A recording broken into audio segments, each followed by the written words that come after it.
thank you, Bob, for taking the time to come here to the interview. How do you think events like Altium Live help engineers and other stakeholders in the PCB design industry? Well, I think it helps in a bunch of ways. I think for people that are just learning, you get these little anecdotal things, from people like myself and other industry veterans, that we've all made mistakes, and the best way to learn how not to make mistakes is hear stories from other people that have made mistakes and realize you're not alone. Designing PCBs is an art. It is a physical transcription of your brain design as you're transcribing it into schematic, and then you're not done, right? Because that's, as I mentioned, that's just the connections. Now it's implementing that in its functional art, essentially, right? So being able to talk to these people face to face and understand that you're not the only person, one, that's been running into these problems, but it is surprisingly complex even for simple stuff, right? But at the end of the day, everybody makes mistakes. It's important just to learn from your mistakes. So my primary role at Microchip is to help people move forward with Arduino-based designs. Arduino's grown in popularity, and it's a very useful prototyping tool. But what we've been finding is people go, oh, I've got this super great idea, and I've prototyped with Arduino, and I have to start over again to move into production. And you don't, for a bunch of reasons. We provide facilities in our development tools, our software development tools, to bring Arduino sketches into real development environments where you can do source level debugging. I teach classes on this all the time. And on the hardware side, hence Altium Live, that there's ways to quickly transcribe Arduino boards into production elements. So yeah, please don't start over. That's exciting. Yeah. That's exciting. I'm not sure everybody is aware of that. No. So yeah. Arduino solved the problem semiconductor manufacturers have been trying to solve for years. Make embedded programming easy. Well, they accomplished that, and now we have to clean up after the mess not the mess that Arduino made, but this wonderful environment that Arduino created. I try and go to as many maker fairs, both with Atmel and now with Microchip, and travel the world on the maker fairs to see that passion that comes from the people that create out of Arduino boards or Arduino systems is quite phenomenal. And helping them transcribe that into production ready systems is even more rewarding. So, yeah, I mean, back in university, I was holding Arduino workshops for kids. They were like 7 to 15 years old, and they could figure it out. They could plug in the sensors, read the values, and let an actuator respond to that. And it's just a wonderful tool to get kids already at a very early age exposed to electronics and technology and interacting with the technology. Yeah, without a doubt. And that immediate feedback, of positive feedback or negative feedback, but then, oh, that's what I've done wrong. And it's not all about learning from it. It's because again, when I teach basic robotics classes using Arduino, I'll find some kids that need some help, but other kids, it just clicks with them, and they're off in the corner going, okay, go make your robot do this, and they'll just hammer on it, and then they'll come back and go, look, Mr. Martin, look at this, and okay, set it down, let's see if it runs a course. And it does. And a lot of these kids don't even like math. But they're doing math. I said, look, I snuck some math in there, right? So you had to calculate a little bit of that. And it's like, oh, yeah, it's like, see, this is what we use math for, or this is what I use math for, right? So, yeah, it's great. Yeah. It's great. What are some guidelines that you need to be mindful of when you move from an Arduino prototype to an actual design? So if you're just learning the Uno, which is the big one, start learning with that. But if you have an inkling, you're going to move this into production, please start with one of the smaller boards like the Pro Minis or the Nanos or the MKRs, because those are DIP packages, they're smaller and they're size optimized. Not only they're size optimized, they're pretty well, for lack of a better term, cost optimized. And it's a more realistic expectation of the board size that the board size and the I/O connections, whatever you're going to be facing when you're transcribing it over. Because again, the Uno platform, what's called the R3 Shield format, is essentially made for the big wires and the jumpers and the solderless breadboards. It's a great learning tool, but you should be past that and go down to the smaller boards, the DIP packages for sure. Yeah. Okay. What are some things that you would tell an aspiring engineer if he should become the best engineer he can possibly be? Okay, so when this is some advice or some guidance or some counsel I give to junior engineers that have joined my engineering groups. The first thing is now, especially in the space we're in, which doesn't really apply if you're in power electronics, but in digital electronics, don't be afraid to make mistakes. Start to worry when you're not learning from your mistakes. Mine is that, as the manager of this group, I said, I'm not here to get on your case when you made a mistake. Let's figure out what assumption or what application of your knowledge you misapplied or forgot about, and let's figure it out, right? I'm here to remove barriers for you to learn. And I want you to feel comfortable that, don't keep blowing up the same board 4 times, then we're gonna have another talk. But I'm saying people generally aren't intentionally stupid, in the engineering space. They just misunderstood something or people get sloppy, yeah, it happens. But usually there's good conscious effort, they just misunderstood something. And the nice thing about the feedback with the Arduino system is you get that feedback and it covers over a lot of the really nitpicky, patience stressing things that embedded software, because it is the combination of software and hardware, which is I loved it, because it's like, yeah, hello world, okay, yeah, you get hello world, but I can make this light blink, I can make this robot go across the street or whatever. That's cool, well, to me. And yeah, so one, don't be afraid to make mistakes. Don't be afraid to ask for help. Make sure you have the right tools available. And I'm going, that's the right tools are thousands of dollars. That's not necessarily true. I'm saying like a scope is a Swiss Army knife of lab stuff. Well, you can buy fairly inexpensive scopes. You don't need the LaCroix 2 gigahertz thing. They're nice scopes, but you can buy little pocket scopes, like visualize the signals, right? Make sure you have the right tools or know what tools you need to get a hold of. And that's where makerspaces come in really well if you don't have that thing. But if you're an engineering student, you have good labs now. So you need the right tools. Don't be afraid to make mistakes. Don't be afraid to ask for help. Be wary of, don't just go to Stack Overflow to look for answers, though. Be discerning. The internet is a large source of bad information, just as a source of good information.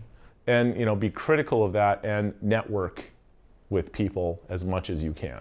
Find people in makerspaces or wherever. Networking is always good. Best practices, it's like common sense. You can't teach someone best practices in a college semester. It takes time to learn the craft. You can't teach experience, and that's just an unfortunate reality. As accurate as it is now in 2019 is when I started, in 1987. So stay positive. You'll get there, right? If the passion is there, you'll get there. So tell me a little bit about your path as an engineer. How did it start? When did you first know that you want to? I think my story is similar to almost every story you've heard from when you asked that question. So I grew up in a family of carpenters and electricians and mechanics. So I was always around building stuff or taking stuff apart. As I was growing up, I found I had an aptitude for electricity. I understood, just like for some strange reasons, the way my brain was wired, no pun intended, on how electricity worked. And then my grandmother recognized that and bought me Christmas presents that I could take apart to learn how they worked, which freaked my mother out because she would yell, "Bob!" It's like my grandma's going, "Leave him alone. He's learning how it works," right? And that just progressed up until, you take your first TVs apart back when they had the big tubes, and you learn that a TV that was just turned on still holds a lot of voltage. So yeah, there was some big surprises for me, and I'm glad I'm still alive. And I literally took TVs and radios apart and started identifying resistors and capacitors and things like that. And so by the time I hit high school, what really clicked for me, I knew I wanted to do something like this. I knew, but I didn't know exactly what the term was, and I was thinking, oh, we were just throwing out terms like, I'm going to be a systems analyst, because that was just when the computer thing was kicking in. So systems analyst seemed to be like a cool term that nobody knew what it meant. But then my high school chemistry teacher was a retired chemical engineer. And we got to be good friends because he had a cabin at the lake that I grew up at as well. So we knew him, I knew him personally in both, through the school. Our families were good friends. And he explained to me what engineering was. And I said, that is what I want to do. I don't want to do research, well, a little bit of research, but I want to build stuff. And it all came together. And I know people struggle with, what do we want to do after you get out of high school? There was no question in my mind I was going to take electrical engineering, because I was already helping. I'd already had my Apple II Plus, and I was like helping the local computer store, fix things and stuff like that. It was just that natural progression. So I have to thank my grandparents for understanding that, my family environment of all the tradespeople I was around, and that experience going through high school was just the perfect storm of everything. So, yeah, that's where it came from. Yeah, no, but it highlights, how you can be supportive as a parent to just support the curiosity of your child, and then then there's no question what you're gonna study, because you have already so much time to explore what you want to do, what's exciting you. Exactly. And to this day, people still buy me birthday presents as quasi jokes, but seriously, like in the card, it will say literally, how long before you take this apart? I don't know, and then I'll email them back, and I'll say, well, it lasted 2.5 weeks. I love it. So, what excites you still today about engineering? I think the area that I'm in, the maker community, really, I was strongly attracted to that because of that DOI when we were building go-karts and whatever, and little saws that we used to take gears from clocks and make little table saws to cut Lego blocks, right, in half. And the maker community, when I went to my first maker fair in the Bay Area, and it was just like, I'm now surrounded by 40,000 of my people. And that passion that the maker community has brought, and the DIY community, and companies like Arduino and SparkFun and Adafruit have just fed now, that keeps me going, because the incredible brilliance of some of these inventions that you see walking around Maker Faire, going, wow. Because as someone who has, I think unfortunately the trade-off is, with my design experience, in electronics or whatever, you get a bit jaded because your brain is full of a list of constraints, right? Just like design constraints in Altium, where these people don't know what they don't know. So we just tried it and it worked. And I went, all right, so let me help you, because but we're having problems. And I love solving problems that these kids have, and they have incredible costumes with wings that articulate and things like that, all part off Arduino, and they don't quite understand some electromechanics thing. They got the wrong motors in there, but that's what keeps me going day to day. And I appreciate, Atmel allowed me to take on this role, and Microchip has embraced this role, and it has allowed me to interface with, in air quotes, my people, right? And that passion that I see out there is unparalleled into when I used to have normal jobs, right, in the industry. I think like when Arduino came out, it was such a big jump in accessibility of electronics. Mm-hmm. What do you see in the future? Are we going to see another big jump of some sort? Oh, I'm seeing, there's MicroPython and CircuitPython coming up. It's growing, because I know Python is eating up the programming space. It's killing other programming languages right now. I've been looking at MicroPython and CircuitPython and that suitability. That big learning curve has hit. And I mean, unfortunately with the demise of Make Magazine and its resurgence, whatever, people were asking me, is that because people are becoming less interested? I said, no, I don't think so. In the near future, I don't see anything. I just see how the maker community is going to deal with this whole IoT thing as we move past just turning on a light bulb from your phone. There's just so much more. I see billions of projects on the Facebook Arduino It's like, I'm trying to do this. Yes, I know, you're trying to turn on a light bulb with your phone. I get it. But there's just so much more in the IoT space, and the security behind that. I think that's the next hill. They're talking about adding billions of IoT nodes. Well, great, but the infrastructure isn't there yet, so it's kind of a pull. And you'll see some, like I think CircuitPython and MicroPython are taking some good paths and allowing people to really do an IoT thing quickly. I think Arduino's doing a wonderful job, and I think just that progression, we're just slowly meeting critical mass to be ready for the next step. What that is I don't know yet.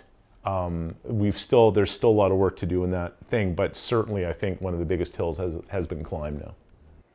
And how do you see the future of technology in general?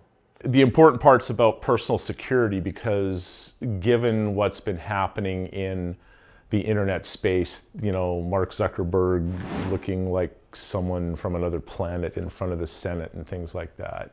People, I think, are starting to realize it's like we've thrown out a lot of personal information out, and it's out there and it can't go away. So why don't we be smarter, about controlling our information? So I think in technology, I think there's going to be now a big push. Now we can connect everything, but just because you can connect something doesn't mean you should connect something. And if you are connecting something, how do you make that safer, right? Because the world is not a perfect place. So there's security, and then what I talk about all the time in IoT is we have answers looking for problems. In that there's a whole bunch, even my company, everybody's company, we have these solutions that we don't have a use case for. Well, because anytime you could go, well, we could use it for that, or yes, we could. And it's not like we're making the wrong decisions. Again, coming back to your question of what's the next technological step, it's like that personal computers didn't really explode until something called the spreadsheet was invented, which was the killer app for a personal computer, right? Literally the killer app was a spreadsheet. And so what is the killer app for IoT? People got Fitbits or whatever. I mean, I can put together something that tells you how many clean socks you have in your drawer. Is that a killer app? No. And everybody's still searching, right? Yeah, yes, Nest and Google Home and whatever are kind of getting there, but so security, and then, again, answers looking for problems. And then, again, it's kind of like in the semiconductor business, it's always a race to zero for price. So how do you add value rather than the race to zero? And finding, again, the killer features on a part. What do people, we're making guesses sometimes, educated guesses from our market research, but everybody, all the semiconductor manufacturers or anybody in the technological thing, what do people really want to do? What do people really want to build? And there's just so much coming in right now to be able to sort that all out and figure out what do people really want, right? It's going to take some time, right? It's information overflow. So I think we're doing our best to make people secure on the internet, secure the right tools and the right parts to build something, and then to make sure you have the support to do that in a space that's like becoming way complex now, right? So let's talk about Arduino moving to Altium Designer. Okay. So why the move, and how do you think that will help Arduino move forward? Okay. I've been pestering, and it's not. I'm not going to say it's because of me. It's also because the current CEO of Arduino, Fabio Volante, has I think a cousin who's got an Altium Designer license. But I've been mentioning it's like we've got to move away from the package that rhymes with Beagle, because all of Microchip / Altium eval boards are based on Altium Designer, and I do hardware design reviews for Arduino and importing it, and I had to do all the importing and stuff. I can open a board in Eagle, but that's as far as I can go, really. And it's super important because now we can, one, trade databases. But what Fabio had told me, if their LoRa gateway reference design was the first real project they had done on Altium Designer, and it said, and he told me, we saved so much money just on the more power that they had in Altium Designer and the 3D modeling, which allowed them to make it fit in the aluminum case the first time. He said, like, it was just incredible. And I have some stories, which Arduino probably doesn't want me to let go, on hardware design reviews on boards that had just gone wrong. Arduino, once you get the Altium database, add the sensors that are on the clickboard, and you'll be able to pull a net list from us and Microelectronica and other vendors. It's not going to create your project for you, but you're going to get really close because it's a known good connection design. And with the snippets, now you have known good PC layouts, and just the ability for me to trade databases with Arduino and Microelectronica and some of the other vendors that use Altium, and combining it all, and then being able to overlay our software development tools on top of that and complete that circle. Craziness. We're also adding our eval boards into the Arduino IDE support system. So there's going to be a lot more boards for people to select from and get support from. We have a really cool triangle now between Altium, Arduino, and Microchip. And away we go.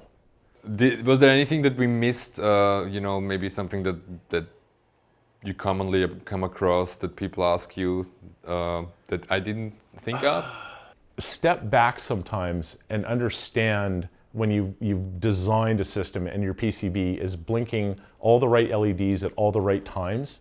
If it's doing what it's doing and it's not letting the magic smoke out of the microcontroller or whatever, and it's blinking the lights, stand back and just appreciate that. Because there's nothing more satisfying to me sometimes to have this board do what it's supposed to do. And appreciate all the thoughts and the processes that went down, and it is a functional work of art. Again, step back and just take time to appreciate, I created this. I think you lose sight of that sometimes, and I think that's unfortunate, because it really is for me, very cathartic, and I think it's, it's my hobby. Is there a way that those people that are in corporate environments and very, have tight deadlines, is there any way they can regain a little bit of that by incorporating new habits? Or the software, the whole agile thing has been great for web teams. It's been the bane of existence for embedded system designers, because in a 2-week scrum, the software team goes, hey, we were building a donkey. No, we're building a cow now. But the hardware guys are going, but I laid in a donkey, right? It's like, now I can't instantly just cut and paste a bunch of code. I'm 2 weeks out because I got to get a board cut. So there's a couple things I've learned in again, coming back to that, what we call tribal knowledge, getting project management teams and software management teams to know that there are hard physical constraints that no matter how much you yell into a phone, you can't change. If you want to pay $13,000 for that 8-hour PCB board turn or whatever it is, that's on you, because in my timeline, I was expecting a 2-week turn, right? So yeah, and these timelines, it can get really hectic. So make sure your software teams at the front end understand these are the constraints I'm dealing with, not in terms of like laying out the board, but I need to expand on these in the courses I teach on how you design hardware to make it more amicable for software, and the other way around. Because I've seen some really, really bad decisions out there, and coders are spending like hours trying to do something. If had the hardware guy only hooked this up differently, it'd be 3 lines of code, right? The opposite is true. It's like, I'm a big fan of tight, efficient code. I'm going, you don't need 4 megabytes to do this. I know that because they landed people on the moon with 4K of flash or something, or 4K of memory. It's like, I know it was a bit crude, but I like bringing up that as we all do that example, right? Come to Altium Live, decompress around people that do the same thing, or then try and figure out if you can get into a project where you're talking to some management like, hey, I want to try something. Because you're gonna more likely succeed into something. I've had this idea. If you're lucky enough to work at a company that allows you that freedom, sometimes when you're starting, it's kind of tough. But yeah, it's important. You can't just keep hammering people to turn out board designs. they need to feel some creative control over it. And especially, again, when in the beginning of our interview said, don't be afraid to make mistakes, be afraid to learn from them. People have been, again, in production systems, companies have been making the same mistakes in design for years and years and years and years and years because they're just afraid to turn the corner a little bit, right? Don't be afraid to turn the corner. Thank you so much. Well, thank you.